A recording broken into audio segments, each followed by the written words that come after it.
Buenas tardes, mi nombre es Rigel Mirabete Reyes y bueno, yo soy licenciada en música con especialidad en piano, egresada del Conservatorio de las Rosas y también máster en musicoterapia por la Universidad Internacional de La Rioja. Soy de Morelia, Michoacán, aquí es donde vivo, donde trabajo, soy docente desde hace 9 años, docente de piano y de solfeo, principalmente enfocada en niños, jóvenes y personas con discapacidad.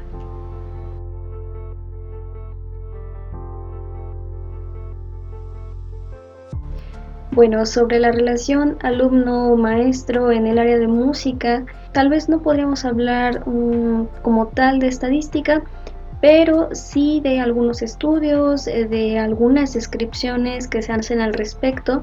Y es que, bueno, también voy a mencionar aquí que justamente esta estadística tendría que venir de una revisión mucho más profunda y más amplia sobre la situación que se da justamente en esa relación.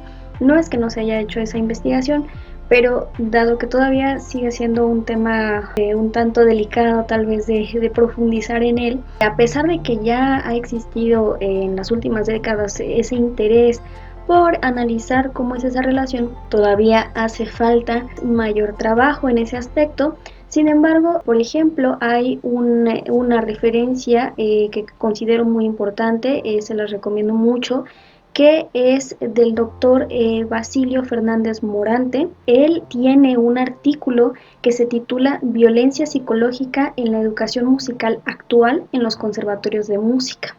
Y bueno, ahí el doctor relata justamente a partir de estudios de bibliografía, de casos, de referencias a través de la metodología de la etnografía. Recomiendo esta referencia ya que considero que está muy bien descrita, comenta varios aspectos que pueden ser muy interesantes, muy importantes y aportar, por supuesto, para que quien se interese en este tipo de situaciones, bueno, empiece a profundizar más y se empiece vamos, a ampliar este tema, ¿no? Y se empiecen a dejar de lado estos tabús, estos miedos de querer tocar estos temas que a veces pueden resultar delicados, ¿no? De cómo es la interacción entre estas dos partes que son la relación maestro y alumno.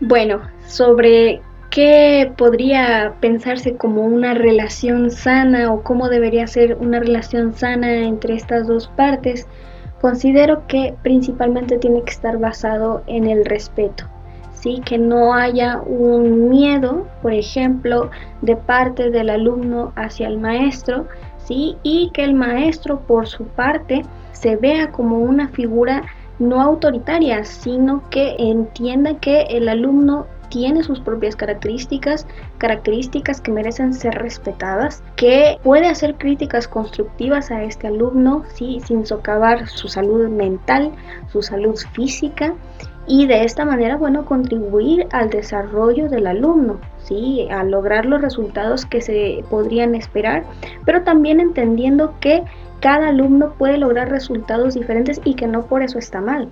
Al contrario, la diversidad es algo positivo, ¿no? De parte del alumno, repito, esa concepción del respeto que no sea basada en el miedo, que el alumno realmente vea en la figura del maestro a alguien con quien pueda contar, que ese maestro otorgue ese espacio de comunicación, que el alumno se sienta en la confianza de decir todo aquello que piensa, lo que siente, ¿sí? También no invalidar, por ejemplo, los temores, porque en su momento probablemente los maestros, como todo ser humano, como condición humana, tuvieron sus inseguridades, ¿sí? Entonces, no hacerles creer a los alumnos que esto no existe, sino acompañarles en el proceso, sugerirles cómo pueden trabajarlo, y entonces de esta manera se crea una relación mucho más consciente de qué le corresponde a cada parte, es mucho más honesta y considero que a través de esa confianza y esa honestidad también se construye ese respeto y eso da como resultado una relación mucho más sana.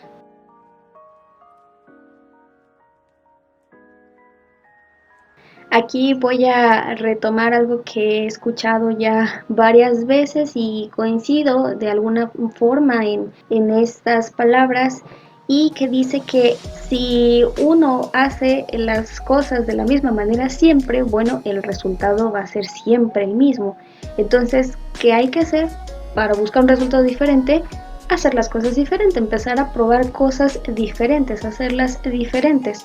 Entonces, en ese sentido, es muy probable que sí, si se hacen modificaciones a la estructura que ya se ha venido dando desde hace mucho tiempo, es decir, incluso desde siglos, es muy probable que vayamos a empezar a ver resultados diferentes.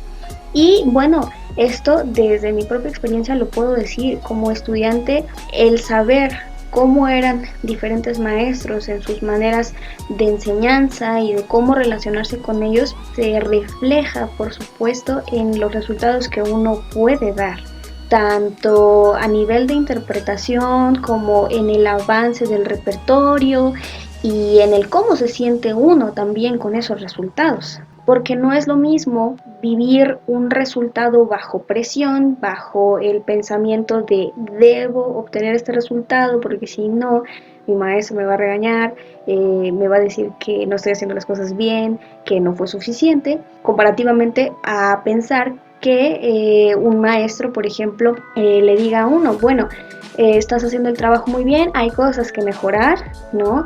Y entonces, por ejemplo, que cuando uno va obteniendo un resultado, diga, bueno, estoy en este punto, pero puedo mejorar, siempre bajo esa intención de estar en trabajo constante, de esfuerzo constante por hacer las cosas mejor, pero sin ese miedo y sin esa sensación de que debe hacerse por obligación y por cumplir con una figura de autoridad que sería el maestro, ¿no?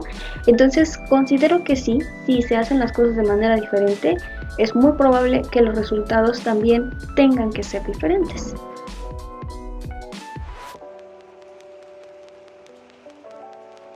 Bueno, aquí creo que desde la misma pregunta podemos empezar a hacer un trabajo de reflexión. Se considera que los maestros que son exigentes obtienen buenos resultados y que los maestros que son menos exigentes son aquellos que respetan la salud mental de los alumnos, siendo que no siempre los maestros que son exigentes son los que obtienen buenos resultados. Eso también se observa mucho.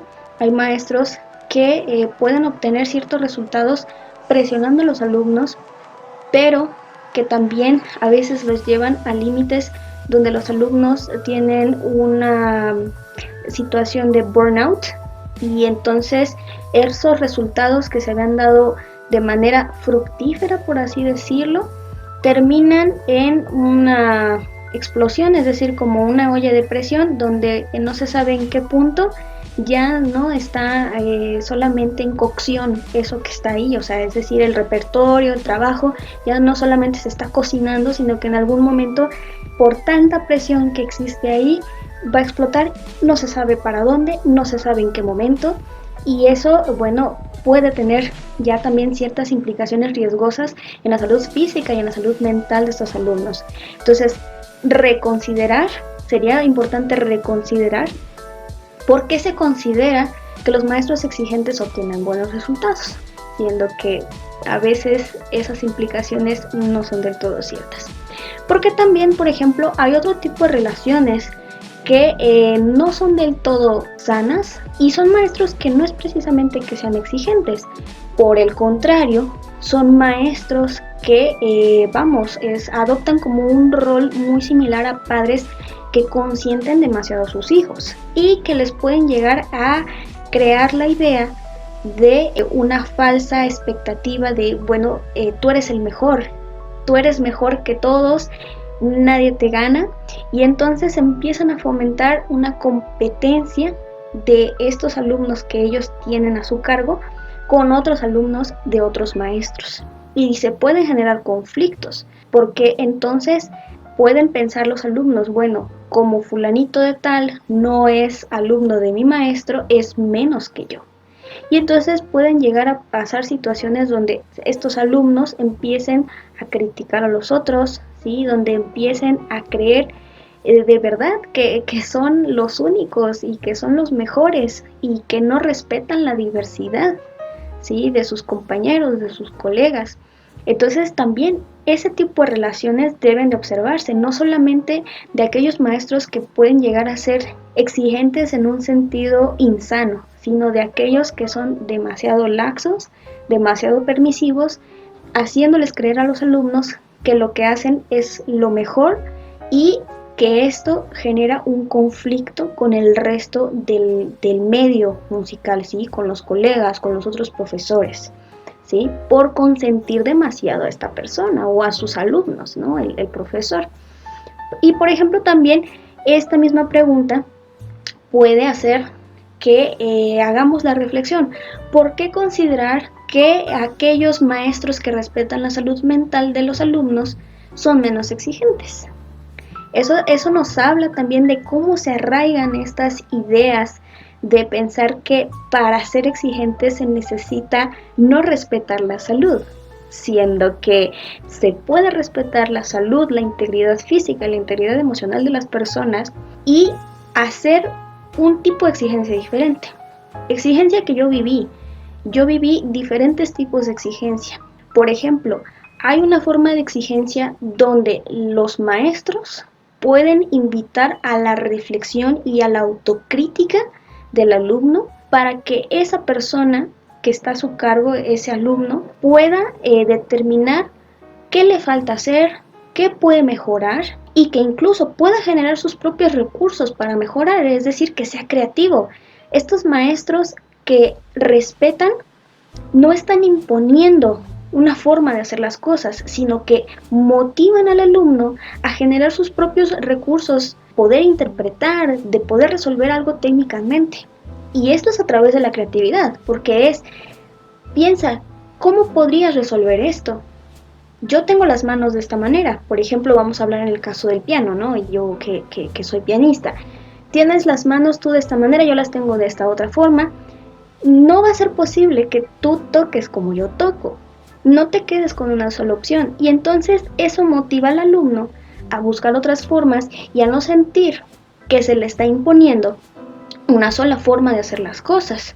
Y es una manera de exigir, porque es darle al alumno también esa responsabilidad de generar sus propias herramientas de trabajo, sus propias herramientas de interpretación, sus propias herramientas de resoluciones técnicas, de resoluciones prácticas. Y esa también es una forma de exigir, pero también respetando las ideas, la creatividad de la persona. Por ejemplo, este es otro punto que me llegó también a suceder con maestros que eran exigentes, pero eran respetuosos de la individualidad de cada uno de nosotros. Había un maestro que, decía, tú vas a tocar esto, ¿sí? Tú me puedes traer lo que tú quieras a la clase, ¿sí? Tú ven con el material que te parezca, avanza lo que puedas y lo revisamos. Si uno decía, voy a estudiar esto para tenerlo a la clase siguiente, es decir, que si uno decidía de estudiar determinada parte de la pieza y llevarla a la clase, el maestro eso revisaba. No decía, ¿y por qué no trajiste más? ¿Y por qué no estudiaste? No, revisaba eso, ¿sí? Y de esa manera uno empezaba a ver que si no avanzaba lo suficiente, cada vez estaba más cercana a la evaluación, los exámenes o el concierto, entonces uno sabía que tenía que medirse sus tiempos para poder tener listo el material. El maestro no era el responsable de estar regañando, no era el responsable de estar diciendo tienes que estudiar y todavía te falta y acuérdate que ya se viene el examen. No, uno mismo era el que, si no medía sus tiempos correctamente de estudio y para poder tener listo su material, sabía que iban a ir las cosas mal porque no se iba a tener la preparación suficiente para el examen, para el concierto, etc. Entonces el maestro también en ese sentido fomentaba la responsabilidad desde uno mismo, ¿no? De decir, este es tu material, lo vamos viendo, pero también es qué tanto te vas a esforzar tú para tenerlo a tiempo, ¿sí? Y que te sientas preparado para tu presentación, tu examen. Entonces, considero que es importante revalorar desde la misma pregunta, porque es muy interesante cómo desde ahí se parte, ¿no? La comparación, es decir, la idea de el pensar que los maestros exigentes obtienen buenos resultados, pero es a través de ciertas formas que no respetan la individualidad, la integridad física o emocional de las personas, y también el cómo se piensa que un maestro que no es exigente es aquel que sí respeta la integridad física o emocional de las personas. Siempre hay que ver más allá de estos dos polos y como si fuera blanco y negro. Hay que pensar qué otro tipo de situaciones se dan, qué otro tipo de relaciones no sanas se dan, que no solamente es en la exigencia, sino también el ser muy laxos, excesivamente laxos, o fomentar actitudes negativas hacia otros, haciendo creer a la persona algo que está fuera de foco, fuera de la realidad, fuera de su contexto.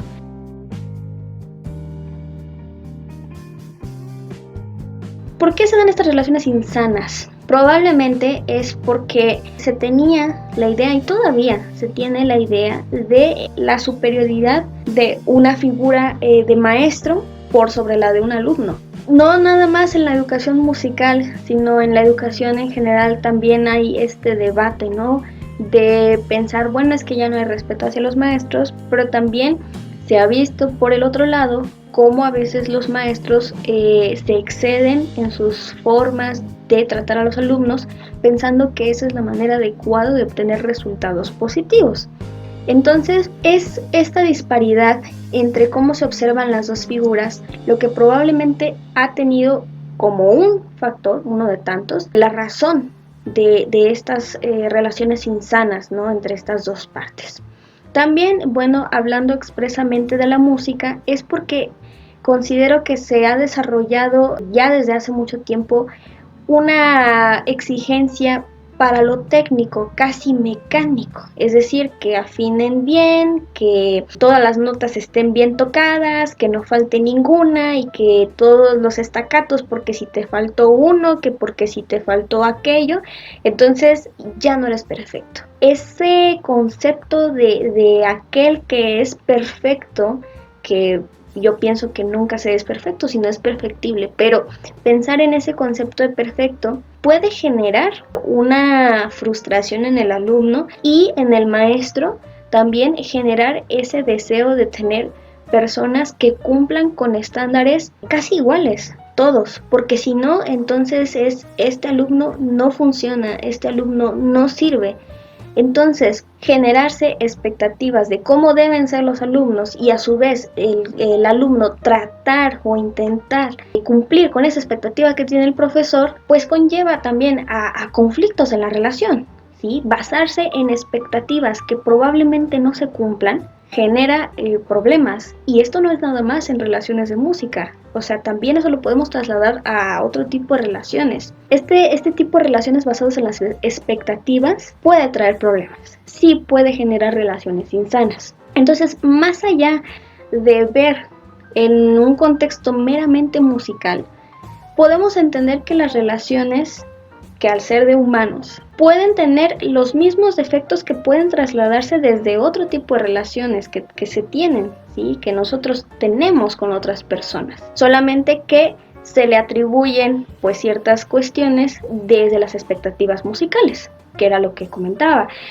como es que siempre afinar bien, que todas las notas correctamente, que todas las articulaciones, ¿no? Por ejemplo, también el tocar muy rápido o muy fuerte, o tocar repertorio que muestre una gran habilidad técnica. Eso también pues puede ser muy problemático, ¿no?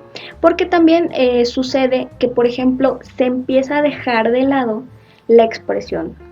Entonces la expresión, al haber esa ausencia, ¿no?, de esa necesidad básica que tenemos a través de las emociones, al negar esa cualidad que tenemos como seres humanos, entonces eso también empieza a fomentar ciertos conflictos en la relación, porque está uno reprimiendo las necesidades de expresión del otro. Si el maestro es, no, tienes que tocar así, y el alumno lo quiere expresar de otra manera, Entonces, si no lo cumple como el maestro dice, el alumno se siente mal, ¿sí? Y tiene que disfrazar de otra manera su expresión. La tiene que modificar, se tiene que adaptar. Y entonces ya no es auténtica esa expresión. O por ejemplo el maestro, adoptar actitudes o emociones o manejo de las emociones como hay que ser fuerte, no hay que llorar, no hay que ser débiles, ¿no? No te dejes venir abajo, ¿no? Para salir al escenario tienes que ser fuerte. Entonces, este tipo de máscaras también de parte del maestro, pues lo que hace es, vamos, abonar a esta forma no sana de interacción. Son solo unos cuantos ejemplos del cómo se pueden dar este tipo de relaciones tóxicas o por qué se dan, ¿sí?